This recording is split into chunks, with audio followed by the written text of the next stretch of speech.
Hello tout le monde, j'espère que vous allez tous très bien. Merci d'avoir cliqué sur cette vidéo et bienvenue sur la chaîne de Bookzol. Aujourd'hui on se retrouve comme chaque dimanche dans une nouvelle vidéo pour les sorties d'octobre qui me tentent.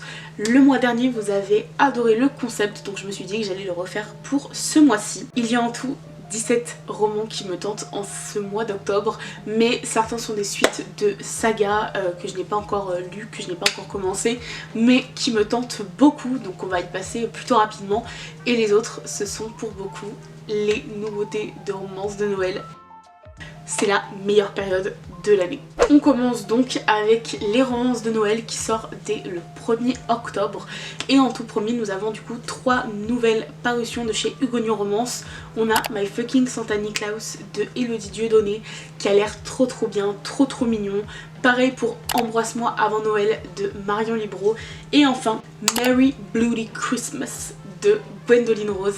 Vraiment ces 3 romans dont j'ai lu le résumé du coup sur Booknote, comme chaque mois je vais voir du coup les parutions qu'il va y avoir le mois d'après et franchement il y a tout de référencé. Et hier ma soeur m'a fait remarquer qu'il y avait les sorties françaises mais aussi québécoises et anglaises et peut-être d'autres, je sais pas, j'avoue je ne suis pas allée voir, mais franchement n'hésitez pas, je vous mettrai le lien dans la description. Et pour revenir à nos romances de Noël, c'est vrai que voilà, j'ai lu les résumés hier et franchement c'est typiquement tout ce que j'aime dans les romances de Noël, donc j'ai vraiment hâte de pouvoir me plonger dedans. Le même jour on a Rendez-vous à Noël Darling de Lauren Asher, qui est une autrice dont j'ai beaucoup entendu parler mais dont je n'ai pas encore lu les écrits. Pareil, j'ai lu le résumé, ça avait l'air super bien.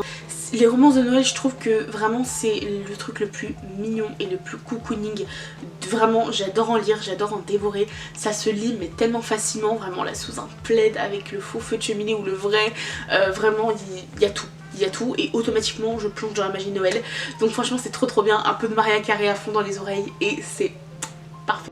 Toujours branché romance de Noël, mais ici on part un peu plus tard, on est au 8 octobre et il y a Le Côté Dieu Noël de Sarah Morgan qui sort aux éditions du coup EH. C'est un roman du coup que j'ai demandé en service presse dans mon partenariat annuel avec eux et j'ai trop hâte. J'ai lu le résumé et pareil il m'a totalement tentée. C'est globalement des résumés à chaque fois clichés, des histoires qui sont quand même plutôt... c'est des trucs qui sont vraiment légers, mais en fait c'est ça. C'est totalement ça que je cherche à cette période précise de l'année.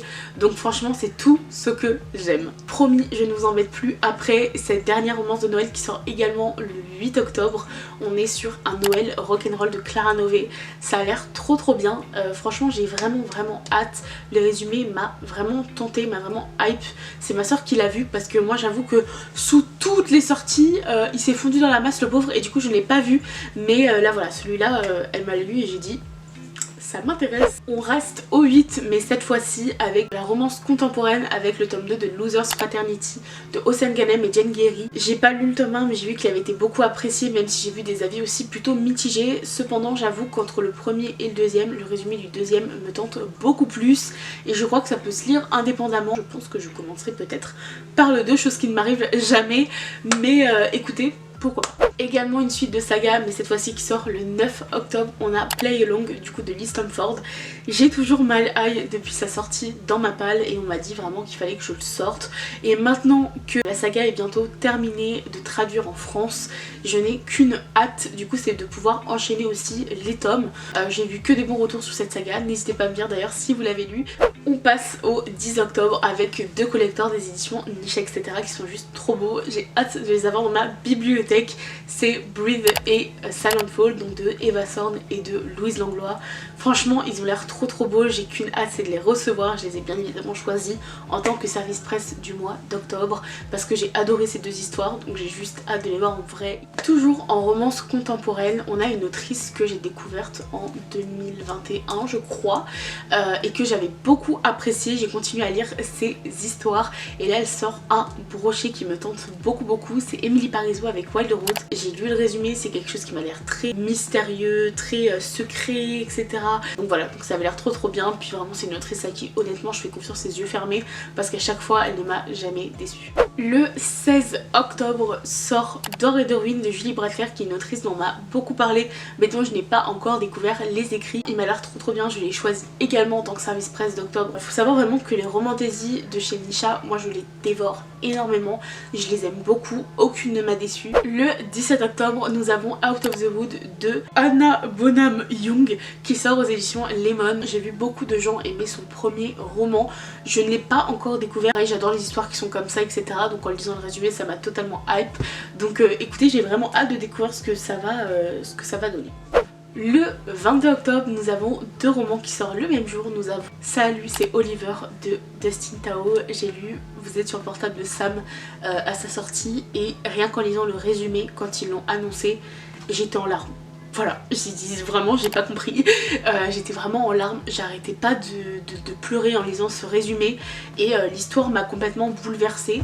Et quand j'ai vu en fait qu'on était déjà les 2 couvertures se reliaient et qu'en plus en fait il y avait un lien du coup avec celui-là, je me suis dit je dois absolument le découvrir. Et donc le même jour sort La librairie du cinnamon roll de Laurie Gilmore. J'ai le Pumpkin Spice Café dans ma palle que j'ai reçu du coup d'édition EH et j'ai vraiment hâte de découvrir celui-ci pour pouvoir du coup voir si j'apprécie la vibe, si j'apprécie la plume de l'autrice, etc.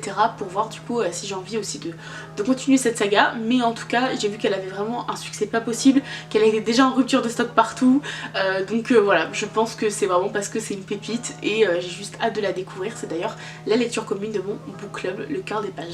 Le 24 octobre sort Un automne à Maplefall Creek de Laetitia Arnoul et franchement il a l'air trop bien. Il me semble que c'est de chez Twinkle Edition.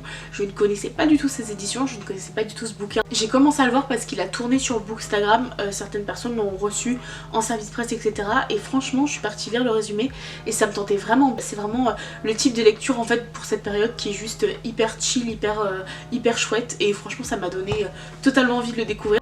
Le 31 octobre sort une BD qui ne va pas malheureusement faire frissonner, mais c'est le 8e tome des Sœurs Gréminier. J'ai lu les 6 premiers, j'avais adoré. Vraiment quand j'étais plus jeune je lisais beaucoup de BD après avoir eu cette grande pause dans la lecture et j'ai repris avec des romans, mais c'est vrai que ça fait toujours plaisir de revenir un peu aux sources. Les Sœurs Gréminier c'est une histoire qui est juste très chill, très douce, donc voilà, faudrait vraiment que je me procure les 2 derniers. Donc voilà, c'est la fin de cette vidéo, j'espère qu'elle vous aura plu. Merci beaucoup d'être resté jusqu'à la fin. N'hésitez pas à me dire quelle lecture vous tente à vous en octobre et quelles sont les sorties qui vont à coup sûr rejoindre votre palle. Je vous fais des bisous et puis à la semaine prochaine.